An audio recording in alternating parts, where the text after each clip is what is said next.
Shalom saudaraku, kita berjumpa lagi dalam renungan motivasi dan inspirasi kehidupan. Akulah pokok anggur yang benar dan Bapakulah pengusahanya. Setiap ranting padaku yang tidak berbuah dipotongnya, dan setiap ranting yang berbuah dibersihkannya, supaya ia lebih banyak berbuah. Yesus pokok anggur yang benar, hanya Dia sumber hidup sejati. Saudaraku yang terkasih, pohon anggur hidup dengan cara merambat dan berbentuk semak. Tanaman yang berasal dari daerah beriklim subtropis yang memiliki 4 musim, gugur semi dingin panas. Ini buahnya memiliki cita rasa yang khas dan lezat, sehingga banyak digemari di seluruh dunia. Pohon anggur merupakan tanaman yang memerlukan perhatian khusus dengan perawatan yang baik supaya mendapatkan hasil yang maksimal. Mungkin karena itulah di sekitar daerah kita jarang menemukan orang menanam pohon anggur. Tetapi pohon anggur tumbuh di mana-mana di Palestina. Karena itu ketika Yesus mengajar dengan menggunakan gambaran pokok anggur, bagi pendengarnya saat itu bukan merupakan hal yang baru. Dalam perjanjian lama, pokok anggur adalah simbol utama dari bangsa Israel. Namun bangsa itu telah berubah menjadi pohon anggur yang berbau busuk, pohon anggur liar. Demikianlah firman Tuhan. Namun aku telah membuat engkau tumbuh sebagai pokok anggur pilihan, sebagai benih yang sungguh murni. Betapa engkau berubah menjadi pohon berbau busuk, pohon anggur liar. Saudaraku yang terkasih, lalu apakah artinya ketika Yesus menyebut dirinya sebagai pokok anggur yang benar?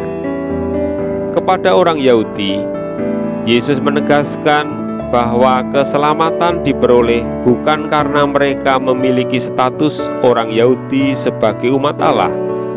Keselamatan diperoleh apabila mereka memiliki hubungan yang erat dengan Dia sebagai pokok anggur yang benar.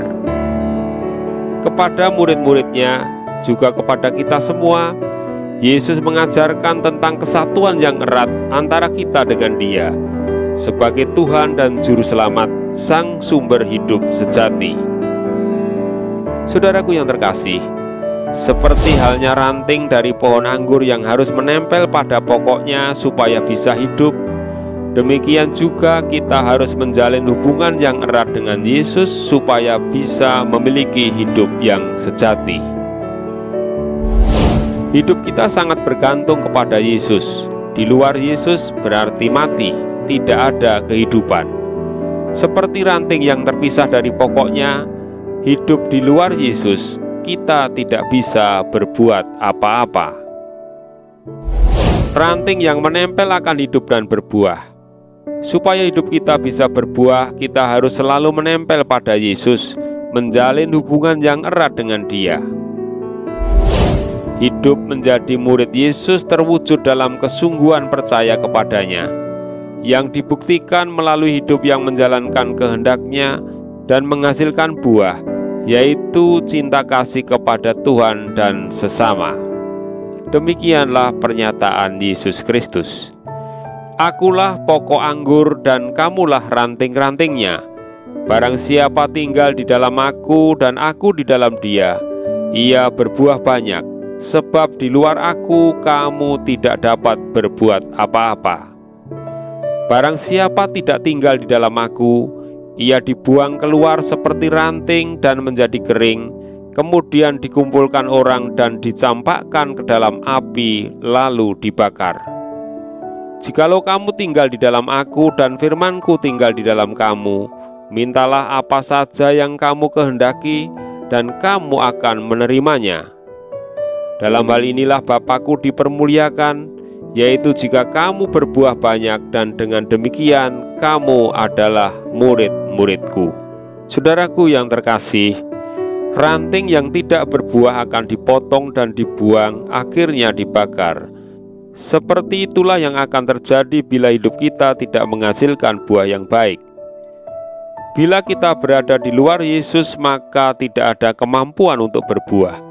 Sebaliknya, Bila kita tinggal di dalam Yesus dan Dia diam di dalam kita, maka kita pun akan berbuah banyak. Ya Bapa, aku ingin tinggal tetap di dalam Kristus, supaya menghasilkan buah dan menjadi berkat bagi banyak orang. Amin.